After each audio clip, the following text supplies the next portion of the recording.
So real quick video to show you with a metal gas tank.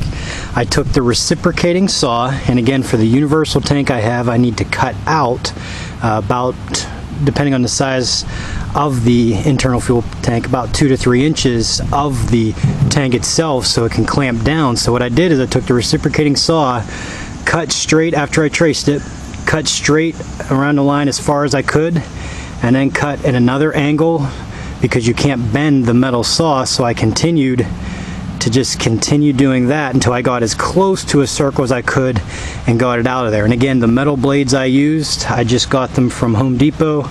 Metal blades, I got like a 5-pack for like 16 bucks I think it was.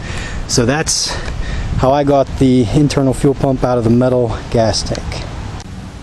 Alright, so here we go. We're now again working on our Fusion tank, which again I have the universal M&M Boys tank. Worked great for my Cavalier. A little bit tricky with this Fusion. You can see the center is much bigger than it was for the Cavalier. It worked great as I had a level surface all around. I don't have to worry about beating anything out. I'll flatten that out a little bit there. My reciprocating saw, a little tricky. I had to cut again in straight lines to make it as round as I could, which was a little bit tricky. A little bit excess here I can do whatever with. It should be fine like that. I'll just level that out. But you can see how close it is to these clamps here, or clips rather, that the internal fuel pump will go in and click onto. So probably what I'm going to end up doing is I've put this over and I've highlighted each of my holes as best I can. I'm going to use now my black condenser, my titanium bit there, to drill through these, and it works pretty good. But you can see how I'm almost right against this kind of metal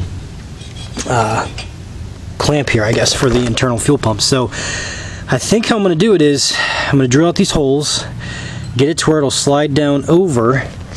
Again, my universal M&M Boys tank, here it is.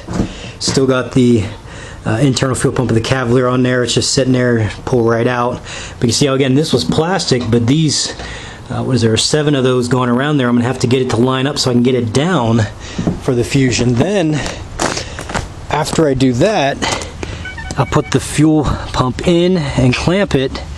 Then I think I'm going to have to put this, because this is going to have to sit on top of these, which I think will work. And as long as these line up with what I need, I can still tighten it enough that they're, with the gasket underneath, there shouldn't be any leaking of fuel or anything like that. So it should work.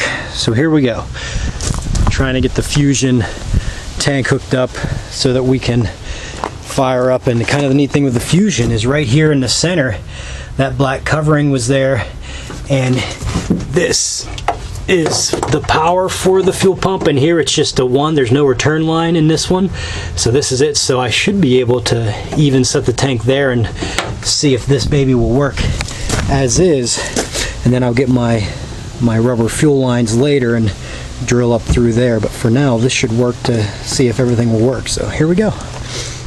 Let's do it.